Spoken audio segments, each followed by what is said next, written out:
Drake Salvati was a man who believed power was measured by control. From his penthouse overlooking the city skyline, he watched the world like a chessboard, people mere pawns in his game. Nothing intrigued him more than human nature, especially when tested at its limits. The Mafia boss twirled his crystal glass, amber liquid catching the morning light as he contemplated his latest scheme. 4 black credit cards with unlimited funds, the perfect test of character for 4 women who had no idea they were being evaluated for something far beyond money. "Bring them to me," he commanded, his voice barely above a whisper, as his right-hand man nodded silently. Drake had selected each woman carefully. Different backgrounds, different motivations, but all connected to his empire in ways only he fully understood. That evening, his expansive marble office hosted 4 nervous women, seated before his imposing mahogany desk. The air felt thick with tension, as Drake's calculating gaze assessed each face, searching for weaknesses, for tells, for the truth beneath carefully composed expressions. "Ladies," he began, sliding a sleek black box across the polished surface. "Inside are 4 identical credit cards with no spending limit. Each of you will receive one, with absolutely no restrictions on how you use it." His lips curved into a smile that never reached his cold eyes. Clarissa, the socialite whose family had fallen from grace, leaned forward eagerly, manicured fingers twitching with barely contained excitement. Her designer dress couldn't hide her desperation to reclaim her former status, making her predictable in Drake's eyes. Beside her sat Veronica, the ambitious lawyer who handled the legitimate side of his business empire. Her sharp eyes narrowed with suspicion, already calculating angles and consequences, wondering what hidden claws might be lurking behind this unusual offer. Jasmine, his former flame, maintained a perfect poker face that couldn't quite hide the bitter resentment simmering beneath her beautiful features. Their relationship had ended abruptly when he discovered her secret agenda, yet he kept her close, fascinated by her capacity for vengeance. The final recipient sat slightly apart from the others, Maria, his unassuming maid whose quiet efficiency had caught his attention over the past year. Unlike the others, she showed no visible reaction to his offer, her simple clothes and downcast eyes masking whatever thoughts might be spinning behind them. "You have 1 month," Drake announced, watching each woman accept a card with varying degrees of enthusiasm. "No questions asked, no explanations required. Use it as you wish, but know that I'll be watching your choices with great interest." He dismissed them with a wave of his hand. As the women filed out, his security chief approached with a tablet displaying 4 separate tracking systems. "Everything's in place, boss. We'll monitor every transaction, every movement, just as you requested. The technology would follow their every purchase, every decision." Drake nodded, satisfaction evident in his expression as he returned to the window overlooking his domain. The experiment had begun, the pieces were in motion, and soon he would know which woman, if any, deserved a place in his inner circle, and perhaps, in his succession plan. What would you do with unlimited wealth and no apparent consequences? Would money reveal your true character, or merely amplify what was already there? Drake was betting on the latter as night fell over the city he controlled through fear, money, and blood-soaked loyalty. What Drake didn't reveal was that this test had eliminated 3 previous candidates who had failed spectacularly, their greed and short-sightedness proving they were unworthy of his consideration. Would any of these women break the pattern, or would they follow the predictable path of self-destruction? Clarissa wasted no time, booking a private jet to Paris before she'd even left Drake's building. The black card felt like redemption in her perfectly manicured hand, a ticket back to the world of elite parties and influential connections her family had lost when her father's embezzlement scandal broke. Her first purchase, a $300,000 diamond necklace from Cartier, was calculated to announce her triumphant return to society. As she posed for selfies in her hotel suite, tagging former friends who had abandoned her, Clarissa laughed at how easily status could be bought back with the right resources. What Drake saw through his monitoring was exactly what he expected, a woman desperate to reclaim her place in a shallow world, spending on appearances rather than substance. Every transaction painted a clearer picture of someone who valued perception over reality, external validation over inner worth. Veronica approached the opportunity with methodical precision, establishing offshore accounts and investing in startups connected to Drake's rivals. Her legal mind recognized this gift as both opportunity and trap, so she created layers of protection while leveraging the unlimited funds to build her own power base. Her first major purchase wasn't for herself, but a controlling interest in a small tech company developing surveillance software. The irony wasn't lost on Drake as he watched her acquiring the very tools he was using to monitor her, admiring her strategic thinking, even as he questioned her loyalty. While she occasionally indulged in luxury, a penthouse apartment, a custom-tailored wardrobe befitting her new status, Veronica primarily treated the card as capital rather than cash. Each investment was calculated to generate return and influence, building a foundation for independence from her benefactor. Jasmine's approach revealed the darkness Drake had glimpsed during their tumultuous relationship. Her first purchase was information, hiring private investigators to dig into Drake's operations, his weaknesses, his secrets. Revenge was her currency, and she spent it liberally.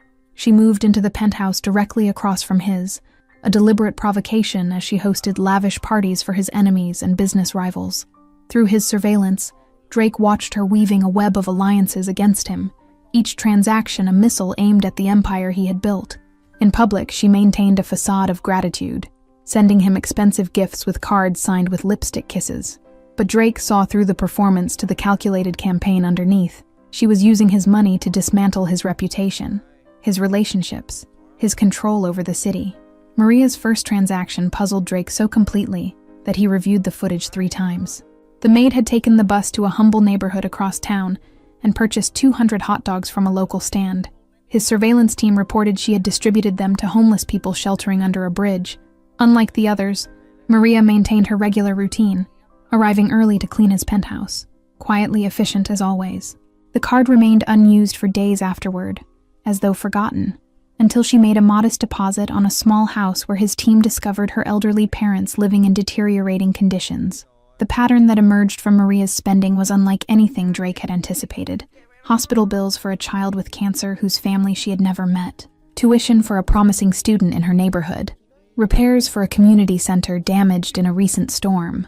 Always for others, never for herself. Her purchases lacked the extravagance of Clarissa's, the calculation of Veronica's, or the malice of Jasmine's. Instead, they revealed a woman whose worldview extended beyond herself, whose definition of wealth had nothing to do with acquisition, or status, or power. Drake found himself increasingly fascinated. What truly stunned him was discovering Maria volunteering at a children's shelter during her limited free time, the same shelter his own organization used as a money laundering front.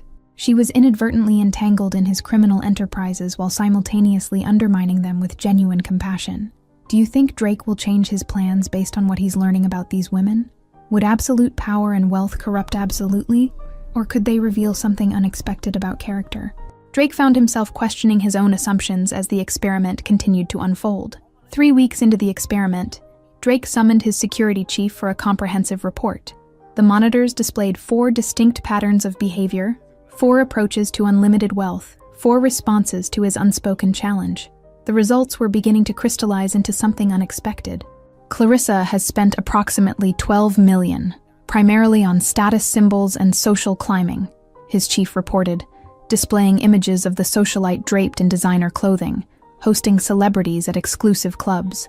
She's burning through cash to rebuild her reputation, but making powerful enemies with her arrogance.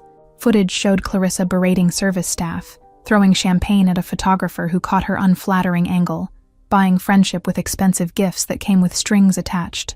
Drake nodded, unsurprised by the socialite's predictable descent into entitled excess. Veronica has been more strategic, investing rather than spending, continued the report, screens shifting to complex financial diagrams and business meetings. She's positioned herself as a silent partner in 15 companies, creating a power base independent from your organization. The lawyer's calculated approach impressed Drake, even as it confirmed his suspicions about her ultimate ambitions. She was building a rival empire with his resources, making connections with politicians who could protect her if the relationship with Drake soured, always 3 steps ahead. What truly concerned him was discovering Veronica had met privately with federal agents twice in the past week. The surveillance couldn't capture what was said, but Drake recognized an insurance policy when he saw one. She was gathering leverage, protection, ammunition against the day he might turn on her. Jasmine continues her vendetta, sir, the security chief said carefully, aware of the personal history involved. She's approached 3 of your lieutenants with bribes, accessed secured areas of your casino through, seduction of your staff, and compiled a concerning amount of sensitive information. Images displayed Jasmine in intimate settings with Drake's rivals, whispering in ears, exchanging documents, building a coalition of his enemies, united by her manipulative charm. Her spending was entirely focused on undermining his position, using his own money to fund what amounted to a coup attempt.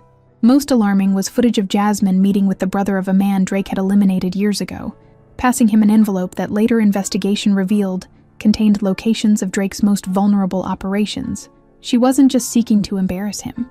She was orchestrating his downfall. "And Maria?" Drake asked, his voice deliberately neutral, as the screens shifted to his maid's activities. The contrast couldn't have been more stark. Modest purchases, humble settings, none of the luxury or manipulation that characterized the other women's choices. "Frankly, sir, she's the anomaly," admitted the security chief.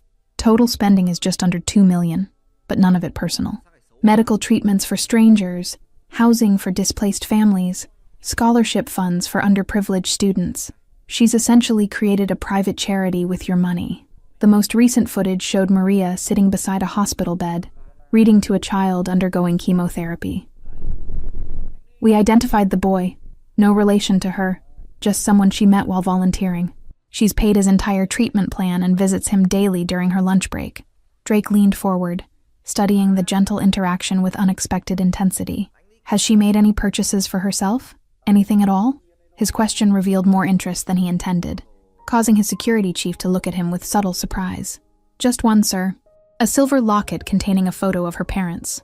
The chief hesitated before adding, "She wears it under her uniform while cleaning your home. It cost $87, the only personal item she's bought with unlimited resources at her disposal." Do you think Drake is starting to see something in Maria that's changing his perspective? Has the experiment revealed more about the Mafia boss than about his test subjects? The lines between observer and observed were blurring, as Drake found himself increasingly drawn to the mystery of the woman who wanted nothing for herself. Drake decided to observe Clarissa in person, attending a gala she had organized at the city's most exclusive hotel. From across the champagne-drenched room, he watched her holding court among celebrities and business elites, all purchased with his black card. Her laughter rang hollow as she flitted between influential figures. What struck him most was the desperation beneath her polished veneer, the way her eyes constantly scanned the room to ensure she was being noticed, the slight tremor in her hand as she clinked glasses with a famous director. Unlimited wealth had only amplified her insecurities rather than curing them. "Darling, isn't this divine?" she gushed upon spotting Drake, air-kissing near his cheek, while photographers captured the moment. "Everyone who matters is here tonight, all talking about my miraculous comeback to society." Her words carried the scent of expensive champagne and validation addiction. Drake played along, offering practiced charm while studying how others responded to her. Behind the smiles and flattery, he detected calculation in every interaction, people using her as she used them, a carousel of mutual exploitation spinning to music only the privileged could hear. Later that evening, he overheard Clarissa in a heated phone conversation with her estranged father. "They're all fawning over me now, Daddy," she hissed, mascara-stained tears threatening her perfect makeup. "You said I'd never recover from your scandal, but look who's back on top while you rot away." The venom in her voice revealed wounds deeper than Drake had anticipated, family trauma festering beneath designer dresses and diamond accessories. Her spending wasn't just about status. It was revenge against a father who had fallen from grace and taken her identity with him. When Clarissa spotted a former friend who had abandoned her during her family's disgrace, she immediately purchased the woman's company through a hostile takeover, using Drake's black card to fund the acquisition. By morning, she had fired her former friend and sent a champagne basket with a note. "Remember me now?" What fascinated Drake was how quickly power corrupted someone already damaged by its loss.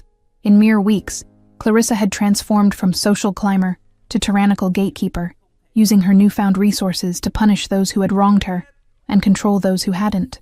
Her final purchase with the black card was perhaps the most revealing. She bought the childhood home where her family had lived before the scandal, only to have it demolished while live-streaming the destruction to her social media followers. "The past is rubble," she declared, raising a glass as bulldozers crushed memories. Do you think Clarissa's choices with the black card reveal her true character, or just the wounds that shaped her? Drake found himself pondering this question as he watched her empire of retribution and validation grow, wondering if unlimited wealth created monsters or merely revealed them. The socialite's transformation was complete when she hosted her final event, a masquerade ball where guests were required to wear masks resembling her face, a room full of Clarissas dancing in macabre celebration of her ego. Drake observed from the shadows, decision already forming in his mind. What Clarissa failed to notice, in her rush to rebuild her social kingdom, was how each transaction was being judged, how each choice revealed more of her character than she intended. The black card wasn't just giving, it was taking away her mask, exposing the person beneath the performance. The morning after her grotesque self-celebration, Clarissa awoke to find her card declined at her hotel, her new friends suddenly unreachable, her borrowed power evaporating like morning dew. Drake had seen enough. The experiment with her was concluded, the results disappointing, but predictable. As security escorted her from the property she could no longer afford, Clarissa screamed accusations and threats that fell on indifferent ears.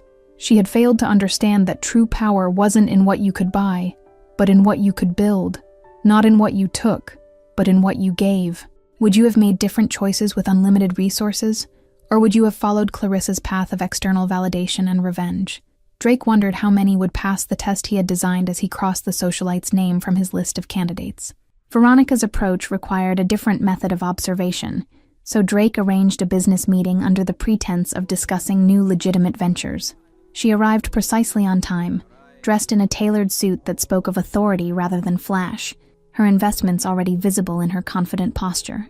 "Your generous gift has been put to good use," she began without preamble, sliding a folder across his desk containing details of her financial empire built with his black card. "I've tripled the available credit line through strategic investments and acquisitions focused on long-term growth rather than immediate returns." Unlike Clarissa, who had spent to impress others, Veronica had spent to impress herself, building a complex web of businesses that mirrored Drake's own organizational structure, but with completely legitimate operations front to back. She had created a shadow empire without a single illegal transaction. What concerned Drake was not her financial acumen, which was impressive, but her methodical compilation of insurance policies against him. The surveillance team had documented meetings with prosecutors, judges, and rival organizations, each carefully orchestrated to provide her protection. "I assume you've been monitoring my activities," Veronica stated calmly, crossing her legs as she studied his reaction. "So you know I've established certain safeguards to ensure our continued mutual benefit." Her smile never reached her calculating eyes as implicit threat hung between them. Drake admired her strategic mind, even as he recognized the danger she represented. "Impressive infrastructure you've built in such a short time," he replied, matching her cool demeanor. "Though, I wonder if you've considered the vulnerability of building your foundation on resources you don't ultimately control." For the first time, a flicker of uncertainty crossed Veronica's composed features before she masked it with practiced confidence. "Every resource can be leveraged, even temporary ones," she countered, revealing both her awareness of the experiment and her determination to emerge victorious regardless. Their conversation continued as a chess match, moves and countermoves discussed in business terminology that barely disguised the true power struggle underneath. Veronica had used his money not just to build wealth, but to construct leverage against the very man providing it. What truly revealed her character was discovering she had purchased controlling interest in the children's shelter, where Maria volunteered, not out of compassion, but because she had identified it as one of Drake's money laundering operations. She was dismantling his criminal enterprises piece by piece. When confronted with this knowledge, Veronica didn't deny her intentions. "Business is about identifying inefficiencies," she explained without remorse. "Your criminal operations are inefficient compared to legitimate businesses with proper structure. I'm simply improving the model." Her cold pragmatism extended to people as well as profits. She had hired away 3 of Drake's most talented lieutenants, offering them clean records and comparable salaries in her legitimate enterprises. She wasn't just building a rival organization, she was systematically gutting his from within. "You should consider me a worthy successor, rather than a threat," Veronica proposed as their meeting concluded, her ambition finally revealed in full. "I can transform your organization into something untouchable by law enforcement, while maintaining profitability.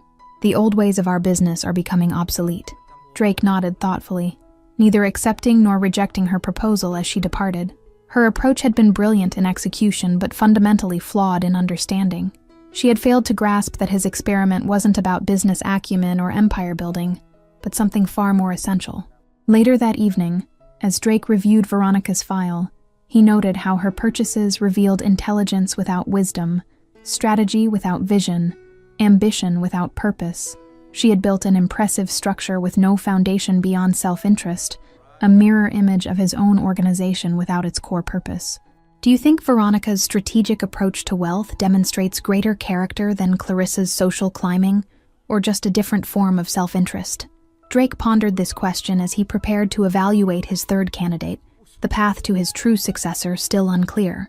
Jasmine's vendetta required no personal observation. Her intentions toward Drake were transparent in every transaction made with the black card. She had orchestrated a campaign to systematically undermine his operation, purchasing loyalty from his associates and information from his enemies. Unlike the other women, who at least maintained pretenses, Jasmine had declared open war, using his own resources to fund her revenge. Security footage showed her toasting his downfall at a dinner with 3 rival family heads, promising them territories she had no authority to give. What made her approach particularly dangerous was how she leveraged intimate knowledge gained during their relationship. She knew his routines, his weaknesses, the pressure points of his organization that even his closest associates might miss. The black card had merely provided ammunition for her existing agenda. Drake watched through surveillance as she entered the private office of Police Commissioner Hammond, emerging 2 hours later with the satisfied smile of someone who had just purchased significant influence. By evening, 2 of Drake's warehouses had been raided, operations disrupted with surgical precision. "She's turning your captains against you," reported his security chief, displaying footage of Jasmine meeting with Paolo, Drake's longest-serving lieutenant, offering triple salary and immunity deals through her new contacts in federal law enforcement. 3 have already accepted. The betrayal stung more than Drake expected, though he maintained his composed exterior. Jasmine had always been passionate, even during their relationship, but he'd underestimated how completely that passion could transform into focused hatred once directed against him. Her most audacious move came when she purchased the restaurant where they had first met, converting it into a private club where his enemies gathered to coordinate their attacks against his territory. The symbolism wasn't subtle. She was systematically destroying everything that had once meant something to them both. What Drake hadn't anticipated was Jasmine approaching Maria, attempting to recruit the Maid as an inside source with promises of wealth and protection. The surveillance footage of this encounter proved most revealing of all: Maria's gentle but firm rejection of the offer, despite escalating bribes. "I don't know what game Mr. Salvati is playing with these cards," Maria had told Jasmine, "but I won't be part of hurting anyone, not even him." Her loyalty wasn't to Drake personally, but to her own principles, a distinction that fascinated him as he reviewed the recorded conversation. Jasmine's response had been revealing as well. First incredulity, then anger, finally threatening Maria with vague consequences once she took over Drake's organization. The Maid had simply walked away, returning to her volunteer work at the children's shelter, without apparent concern for Jasmine's threats. When Drake's security team suggested eliminating Jasmine before her vendetta caused irreparable damage, he found himself oddly reluctant. "Continue monitoring, but no direct action," he ordered, surprising his chief. "The experiment isn't complete." Something was shifting in his approach, though he couldn't articulate it yet. That night, Jasmine made her boldest move, hiring a team of hackers to breach Drake's security systems, accessing files documenting decades of criminal activities. She delivered copies to 3 news outlets along with evidence of corruption in city government tied to Drake's operations. As dawn broke and Drake assessed the potential fallout from this breach, an unexpected development caught him off guard. Maria arrived at her usual early hour to clean his penthouse, despite the chaos unfolding around them. "Good morning, Mr. Salvati," she greeted him simply, as though nothing had changed. "The world's falling apart around us, and you're here to dust my shelves?" Drake found himself asking, genuine curiosity breaking through his carefully maintained control. Maria's response, a gentle smile and "someone should keep things in order, especially during difficult times," struck him with unexpected force. Do you think Drake is beginning to see something in Maria that's changing his perspective on power and loyalty? The contrast between Jasmine's vengeful destruction and Maria's steady presence was becoming impossible to ignore as the experiment approached its final phase. As his empire faced threats from all sides, Drake found himself increasingly intrigued by Maria's quiet choices. Unlike the other women who announced their intentions through extravagant displays, Maria's use of the black card revealed itself through whispers from the community. Children receiving life-saving treatments, families finding homes, neighborhoods transforming. One morning, Drake followed her from a distance, watching as she visited a previously abandoned building now bustling with activity. The sign above the door read, "Second Chance Community Center," a place where former addicts received job training, homeless families found temporary shelter, and at-risk youth learned skills beyond street survival. What struck Drake most was how Maria moved through the space, not as a benefactor expecting gratitude, but as a member of the community, rolling up her sleeves to serve food, listening to problems, offering hugs and practical solutions with equal grace. The black card had purchased the building, but her humanity animated it. "Who is she?" Drake asked his chief of security later that day, reviewing files that contained little more than basic employment information. Maria had worked for his household for nearly 2 years, yet remained essentially unknown. A ghost who cleaned his spaces and apparently transformed his city. His investigation revealed a history both ordinary and extraordinary. Parents who had immigrated decades ago, working multiple jobs to provide opportunities for their daughter. Maria's nursing studies abandoned when her father fell ill. Years spent supporting her family through multiple service jobs before arriving at his door. What the file couldn't explain was the profound impact she had created with resources that had corrupted the others. Where Clarissa had built monuments to her ego, Veronica had constructed power structures, and Jasmine had funded destruction, Maria had quietly seeded hope throughout the community. Drake decided to witness her work firsthand, disguising himself as a volunteer at the community center. He arrived to find Maria teaching young children to read, her patience evident as she guided small fingers across pages, celebrating each small victory with genuine joy that transformed her already beautiful face. During lunch preparation, Drake found himself working alongside her, chopping vegetables as she prepared a massive pot of soup. "Everyone deserves a good meal and a second chance," she explained when he questioned the center's open-door policy. "The past doesn't have to define anyone's future." The irony of her words wasn't lost on him. A mafia boss whose entire empire was built on exploiting those with no second chances, disguised as a volunteer, receiving wisdom from his maid. Something shifted in Drake's perspective as he watched her treat everyone with the same dignity, from homeless addicts to the children of his associates. Later that afternoon, he observed as Maria used the black card to purchase medical equipment for an elderly man who had been denied insurance coverage. "This isn't charity," she told the man gently. "This is community. Today you receive help. Tomorrow you'll help someone else in your own way." What truly stunned Drake was discovering that Maria had been quietly using her own modest salary to help others long before receiving his black card. Bank records showed consistent donations to various causes, often leaving her with barely enough for necessities, yet her file showed no financial distress or complaints. As evening approached, Drake watched Maria visit a young boy in the hospital, the same child whose expensive cancer treatment she had funded. She brought no gifts beyond her presence, reading stories until the exhausted child fell asleep, then sitting with his equally exhausted parents, offering silent support. "You've done so much for us," the boy's mother whispered, tears streaming down her face. "How can we ever repay you?" Maria's response lodged itself in Drake's mind, challenging everything he had built his empire upon. "By being this generous with someone else when your time of need has passed." The concept seemed foreign to Drake's transactional worldview. Kindness without expectation of return, generosity as a continuous circle rather than a balance sheet of debts and payments. Maria's use of unlimited wealth had revealed something about the nature of true power that had eluded him his entire life. 3 days before the experiment's conclusion, disaster struck as Jasmine's machinations bore fruit. Federal agents raided Drake's legitimate businesses, while rival organizations launched coordinated attacks on his territories. His carefully constructed empire began crumbling as allies deserted and enemies circled. From his secure penthouse, Drake watched news reports of his businesses being seized, his associates arrested, his reputation in tatters, years of criminal enterprise exposed in a matter of hours, all orchestrated by a woman whose heart he had broken and whose vengeance he had underestimated. Instead of fleeing, Maria calmly made coffee and listened as Drake, in a moment of unexpected vulnerability, explained the experiment with the black cards.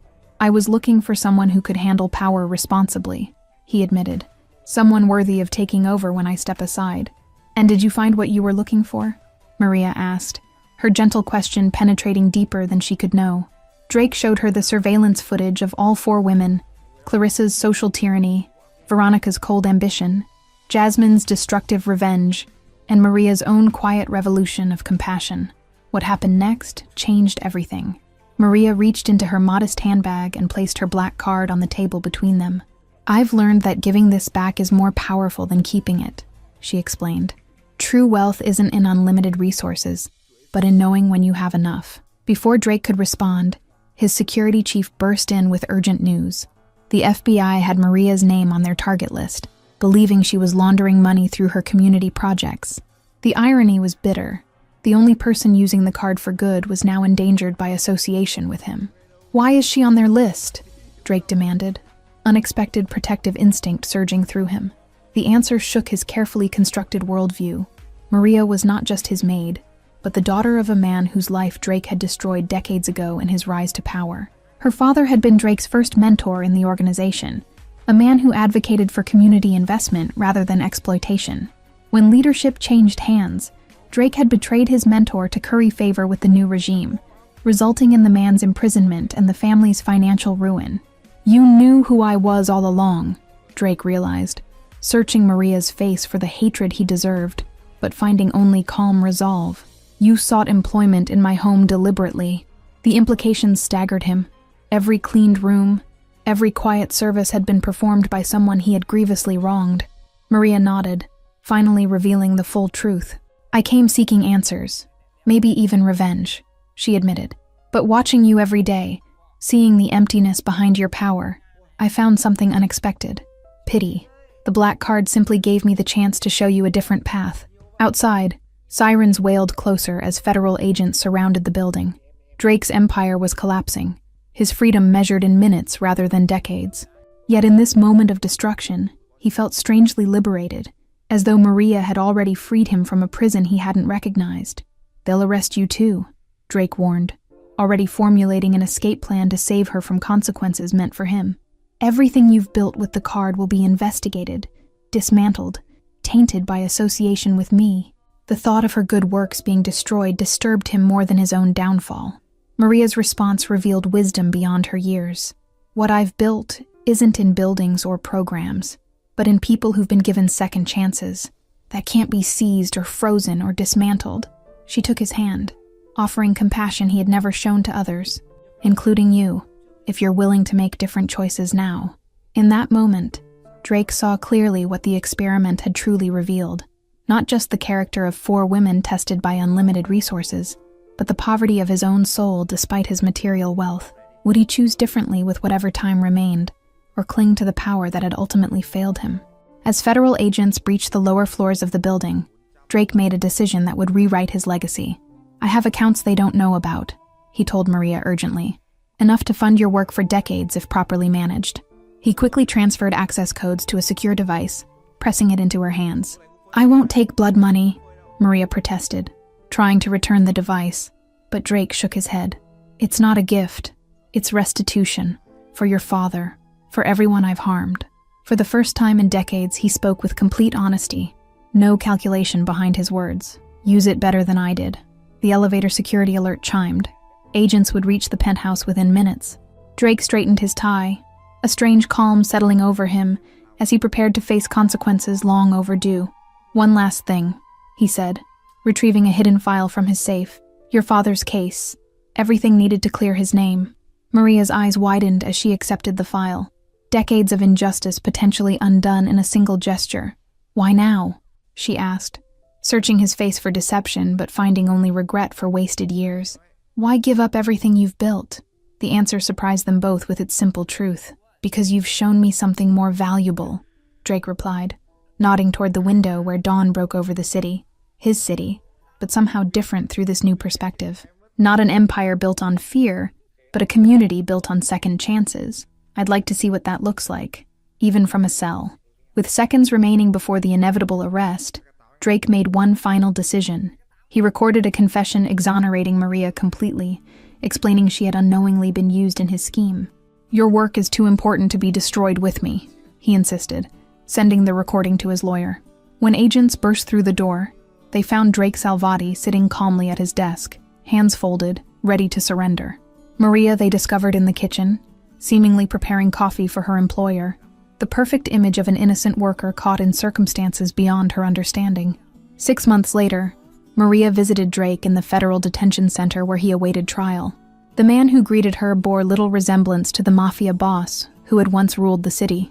Designer suits replaced by prison khakis, luxury penthouse traded for a cell shared with 3 others. "The community center is thriving," she told him, sharing photos of smiling children and recovering adults finding their way back from rock bottom. "We've opened 3 more across the city, focusing on neighborhoods your organization once exploited." There was no accusation in her voice, only progress reports. "Home," Maria answered, eyes bright with contained emotion. "The exoneration came through last month. He's helping with the centers, actually. Says it gives purpose to the years lost." She hesitated before adding, "He's willing to visit if you want. Says everyone deserves the chance to make amends." The concept of forgiveness remained foreign to Drake, especially from those he had most grievously wronged. In the brutal world he had inhabited, vengeance was the only expected response to betrayal. Jasmine had demonstrated this principle perfectly, while Maria and her father defied every rule he had lived by. "The experiment with the black cards," Drake said quietly, meeting Maria's gaze directly. "I thought I was testing your character, but you were revealing mine all along." The irony wasn't lost on him, searching for a worthy successor, only to discover his own unworthiness through her example. Maria smiled, her compassion neither naive nor weak, but a strength Drake was only beginning to understand. "The other women?" she asked. "Have you heard what happened to them?" She knew parts of the story but wanted his perspective on the experiment's ultimate conclusion. "Clarissa's back where she started, broke and abandoned by the friends she bought," Drake replied. "Veronica's legal practice is thriving, though the authorities are watching her closely.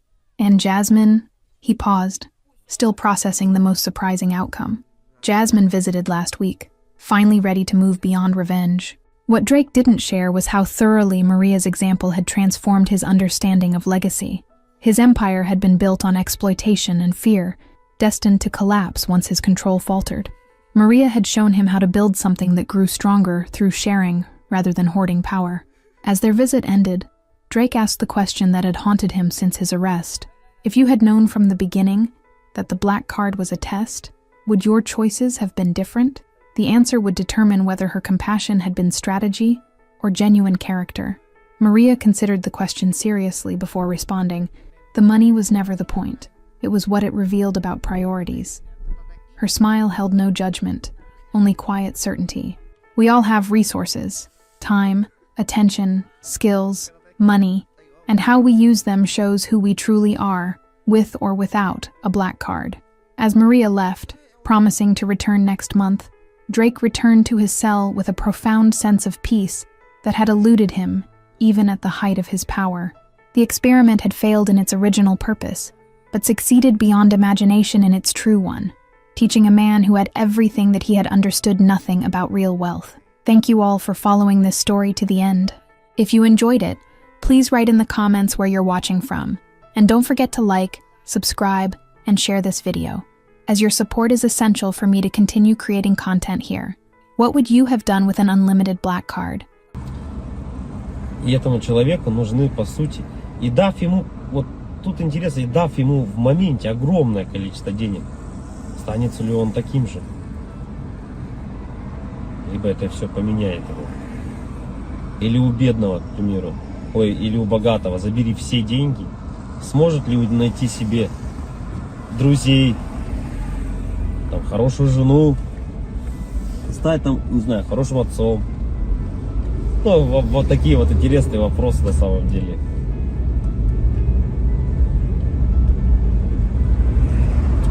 И, наверное, вот для бедных людей тоже, как бедных, я имею в виду финансово, которые, зависимые финансово сильно. Богатые — это независимые финансово. Да, им пофигу вообще, там, что сколько стоит, не считают ни копейки. И вот бедный человек, что может держать его в морально нормальном состоянии?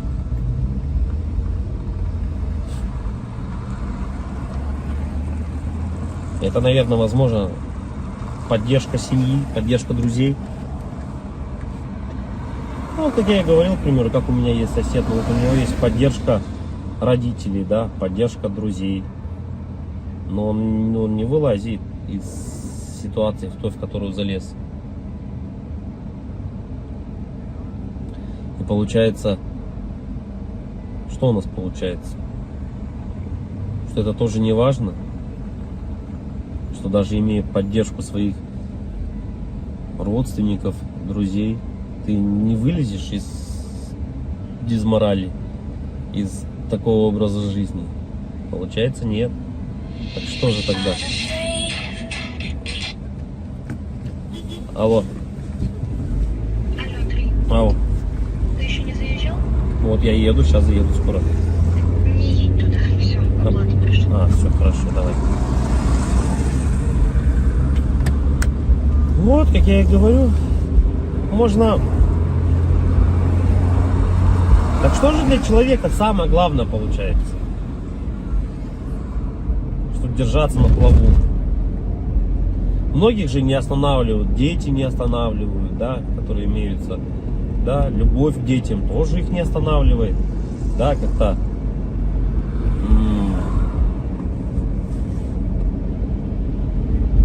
поддержка, наверное, вот если так разобраться, наверное, самое внутреннее, наверное, если вот так вот разобраться, прям вот углубиться, возможно, поддержка жены, типа, или девушки,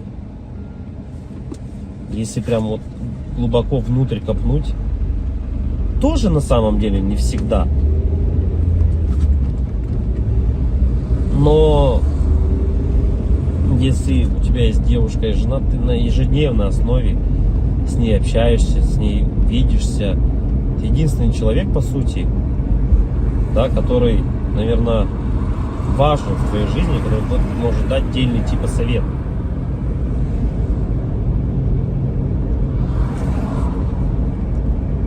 И почему же тогда люди, наверное, расходятся, разъезжаются, перестают быть вместе, раз это так важно? Наверное, из-за того, что вот нету вот этого как раз таки, наверное, какого-то отдельного совета, какой-то внутреннего чувства нужности этому человеку. Да, люди расходятся, потому что ты не получаешь каких-то тех чувств, которых ты нигде не больше не получишь. Не можешь получить. Ни за деньги, ни еще как-либо. И когда у тебя, наверное, нету этого чувства внутреннего, люди, наверное, потом расходятся. И потом люди, многие, наверное, попадают вот в эти депрессии. Помимо финансовых проблем, нереализованности, да, и еще семейные неудачи какие-то добавляются. Наверное, это было всегда у людей. Просто раньше, наверное, этому не придавали такой огласки, возможно. Да и раньше было чуть, наверное, возможно, проще. Я говорю, человеку надо было всего лишь выполнять свои функции какие-то. Да? Как бы человек мог сходить там, отработать, к примеру, на заводе, прийти, и он был спокоен уже. Что все, типа, он сделал все, что от него требуется. В наше же время ты этого не можешь сделать. И получается, помимо того, что ну вот оно от этого-то и все исходит на самом деле. Семьи от этого-то и рушатся. Да, от того, что когда ты понимаешь о том, что твоя нереализация в жизни, понятно, что это твоя вина, да, какая-то в чем-то,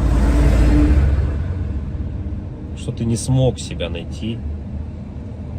И помимо этого, если у тебя еще нет какой-то внутренней поддержки в твоей семье, то как бы это все и приводит к тому, что люди расходятся. И оба, наверное, остаются в какой-то такой дизморали оба.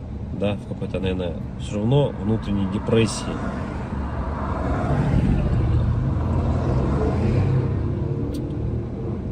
Короче, и как же избежать этого всего, наверное, главный вопрос. Тут, наверное, несколько вариантов. В наше время, наверное, это наверное, не опускать руки никогда, в первую очередь. Если бы взять со стороны мужчины, да, то в наше время, наверное, главное не то, типа, сколько он зарабатывает, а главное, чтобы, наверное, не опускать руки. Потому что работа примерно плюс-минус вся одинаковая. Плюс-минус везде она одинаково оплачивается. Да, но хотеть и стараться чего-то большего и не опускать руки, наверное, это одно из самых главных вещей. Да, стараться и хотеть чего-то большего. И тут вступает, наверное, вот это вот как раз таки еще и семейная поддержка, да, любовь, нежность, да, какая-то, поддержка словесная. И это, наверное, все сохраняет в тебе мотивацию к стремлению, к жизни, к желанию добиться чего-то большего. Можно не хотеть ничего на самом деле, да, устроиться в какую-то организацию, зарабатывать 100 тысяч рублей, но тебе этих денег явно не будет хватать. И в оконцове ты опять-таки поймаешь, наверное, эту дезмораль.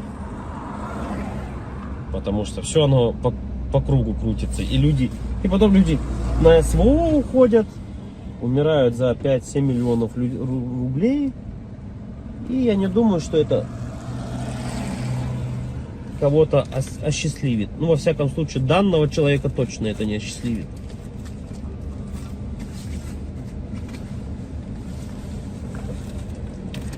Говоря именно о поддержке, что значит поддержка? Как она выглядит, поддержка эта семейная? Наверное, у каждого это, наверное, по-разному немного. В любом случае, каждому человеку нужны какие-то разные вещи от другого человека. Да? Всегда же отношения — это взаимный обмен чем-то. Да? И когда люди от друг друга этот взаимный обмен получают, будь то, это могут быть разные вещи.